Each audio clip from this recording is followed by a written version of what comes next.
देश और दुनिया की तमाम छोटी और बड़ी खबरों के लिए हमारे चैनल को सब्सक्राइब करना न भूलें और बेल का बटन जरूर दबाएं। नमस्कार दोस्तों, स्वागत है आपका देश लाइव में और आपके साथ मैं हूं आशिमा त्यागी। दोस्तों फिर हाजिर हूं एक महत्वपूर्ण मुद्दे पर आपसे बात करने के लिए। दरअसल सियासत में चुप रहना मुश्किल हो गया है। जब कोई उद्यमी ये वाक्य लिखता है तो समझिए कि दिक्कत सिर्फ मुनाफे की नहीं, सिस्टम की है।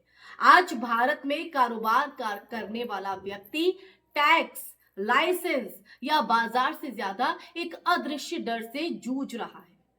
कहीं उसकी बात गलत ना समझ ली जाए। और इसी माहौल में जब वित्त मंत्री निर्मला सीतारमण के पति अर्थशास्त्री परकला प्रभाकर ये कहते हैं कि नरेंद्र मोदी अर्थशास्त्र में अक्षम है, उनकी राजनीति सांप्रदायिक विभाजन पर टिकी है, तो सवाल उठता है, क्या बीजेपी सचमुच एक राजनीतिक आत्मघाती रास्ते पर बढ़ रही है?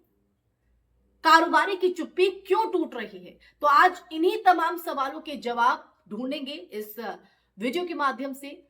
मैं घटना में इस पूरे घटना को बताऊं आपको कि आखिर ऐसा क्या वाक्य हुआ कि एक उद्यमी आगे बढ़कर ये सवाल करता है, ये अपनी व्यथा बताता है। मैं सब आपको बताऊंगी, लेकिन उससे पहले आप लोगों से अपील, इंसाफ की आवाज को बुलंद करने के लिए और सच्ची पत्रकारिता के लिए हमारा यानी देश लाइव का सहयोग करें। साथ ही डिस्क्रिप्शन में दिए गए लिंक को ओपन कर ज्वाइन बटन दबाकर आप हमसे यानी देश लाइव से सीधा जुड़ सकते हैं। दोस्तों वापस चर्चा पर लौटते हैं।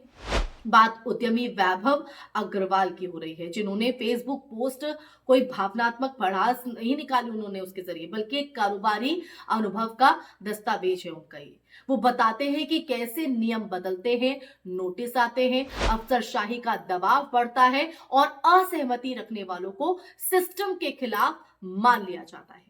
और ये वही भारत है जिसे ईज ऑफ डूइंग बिजनेस के पोस्टर्स से सजाया गया।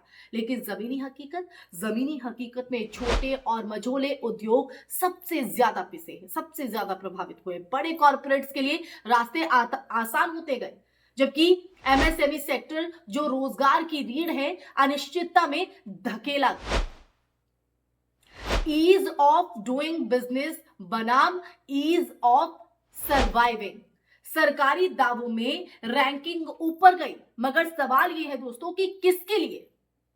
जीएसटी की जटिलताएं, बार बार बदलते अनुपालन नियम है, अचानक टैक्स नोटिस और जांच एजेंसियों की सक्रियता, ये सब मिलकर एक ऐसा माहौल बनाते हैं दोस्तों, जहां कारोबार से ज्यादा कंप्लायंस का डर हावी रहता है। वैभव अग्रवाल जैसे उद्यमी जब सार्वजनिक रूप से लिखते हैं तो वो दरअसल उस सामूहिक चुप्पी को तोड़ते हैं जो डर के कारण बनी थी। परकला प्रभाकर का जो बयान है वो सामने आया, वो व्यक्तिगत नहीं है, संरचनात्मक आलोचना। परकला प्रभाकर का बयान इसलिए महत्वपूर्ण हो जाता है दोस्तों क्योंकि वो किसी विपक्षी मंच से नहीं, सत्ता के सबसे नजदीकी दायरे से आता है। उनका कहना कि प्रधानमंत्री जी सांप्रदायिकता फैलाने के अलावा अर्थशास्त्र में अक्षम है, एक तीखा आरोप है। बीते सालों में नोटबंदी, बिना तैयारी का जीएसटी, महामारी के दौरान असंगठित क्षेत्र की उपेक्षा, ये सभी फैसले आर्थिक सोच की गंभीरता पर सवाल खड़े करते हैं। आलोचना ये नहीं है कि गलतियां हुई, बल्कि आलोचना यह है कि उनसे सीखने की कोई प्रवृत्ति नहीं दिखाई दी। विभाजन की राजनीति और आर्थिक लागत, सांप्रदायिक ध्रुवीकरण का सीधा जो असर है वो अर्थव्यवस्था पर पड़ता है दोस्तों, ये बात समझिए।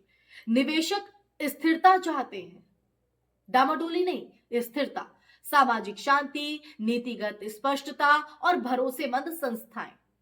जब सार्वजनिक विमर्श नफरत और पहचान की राजनीति में उलझा हो तो सुधारों पर गंभीर चर्चा पीछे छूट जाती है। और देखिए नतीजा ये है कि बेरोजगारी, महंगाई और आय असमानता जैसे मुद्दे हैं वो हाशिए पर चले जाते हैं। अब आते हैं कारोबारी बनाम सत्ता का बढ़ता फासला। बीजेपी लंबे समय तक प्रो बिजनेस पार्टी मानी गई, लेकिन आज वही समुदाय सवाल पूछ रहा है और कारण साफ है, नीति का झुकाव। कुछ चुनिंदा समूहों की तरफ से और बाकी के लिए अनिश्चितता। प्रतिस्पर्धा का जो मैदान है वो बराबर नहीं लगता है दोस्तों। ये जो फासला है ना, वो अगर यूं ही बढ़ता रहा तो राजनीतिक समर्थन का जो आधार है वो खिसक सकता है। जो संस्थाओं का डर और लोकतंत्र की कीमत जब कारोबारी, बुद्धिजीवी और प्रोफेशनल्स खुलकर बोलने से डरने लगे तो लोकतंत्र कमजोर होता है। अभिव्यक्ति की जो स्वतंत्रता है वो सिर्फ नैतिक मुद्दा नहीं, आर्थिक जरूरत भी है। नवाचार सवालों से पैदा होता है, डर से नहीं। जांच एजेंसियों का चयनात्मक इस्तेमाल और आलोचकों का दमन लंबे समय में सरकार के लिए ही नुकसानदेह साबित होता है। तो ऐसे में क्या ये राजनीतिक आत्मघात है? ये सवाल वाजिब हो जाता है। बीजेपी के लिए खतरा विपक्ष से नहीं है, अपने ही समर्थक आधार की निराशा से है। कारोबारी वर्ग का भरोसा जो है वो टूटना, अर्थशास्त्र पर सवाल खड़े होना, सामाजिक विभाजन, ये तीनों मिलकर एक ऐसा मिश्रण बनाते हैं जो सत्ता के लिए जोखिम भरा है। और शायद जो सत्ताधारी है वो भी इस बात को समझते हैं। इतिहास गवाह है कि जब सरकारें असहमति को दुश्मनी समझने लगती हैं तो वो वास्तविक समस्याओं से आंख चुरा लेती है। आज वैभव अग्रवाल की जो पोस्ट और परकला प्रभाकर के बयान को अलग अलग घटनाओं के तौर पर नहीं देखा जा सकता है दोस्तों, और नहीं देखा जाना चाहिए। ये दोनों उस बेचैनी के संकेत हैं जो अब सत्ता के सबसे सुरक्षित माने जाने वाले दायरे में भी उभर रही है। जब कारोबारी डर के बजाय हताशा में बोलने लगे और सत्ता के भीतर से ही आर्थिक अक्षमता की बात उठे तो ये सिर्फ आलोचना नहीं रह जाती है, ये चेतावनी बन जाती है, एक थ्रेट बन जाती है।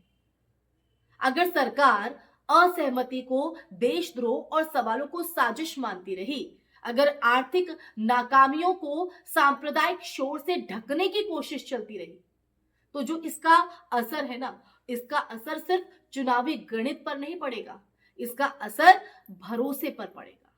उस भरोसे पर जिस पर निवेश, रोजगार और भविष्य टिका होता है।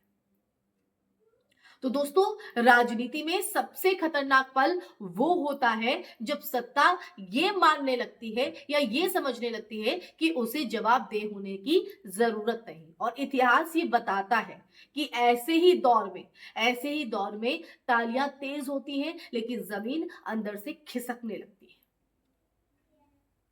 तो ये सच्चाई आज देश लाइव ने इस चर्चा के माध्यम से आपके सामने रखी है। दोस्तों, आप इस बात से कितना इत्तेफाक रखते हैं, या ये चर्चा सुनने के बाद आपको क्या समझ में आया है, या क्या सवाल आपके मन में है, वो जरूर साझा कीजिएगा, क्योंकि आपकी राय, आपके सवाल, आपका जवाब देश हित और देश लाइव दोनों के लिए महत्वपूर्ण है। इस वीडियो को ज्यादा से ज्यादा शेयर कीजिएगा, हमारे चैनल देश लाइव को सब्सक्राइब कीजिएगा। फिर हाजिर होंगे ऐसी ही चर्चा लेकर, तब तक के लिए अपना ख्याल रखिए। जय हिंद, जय भारत, नमस्कार।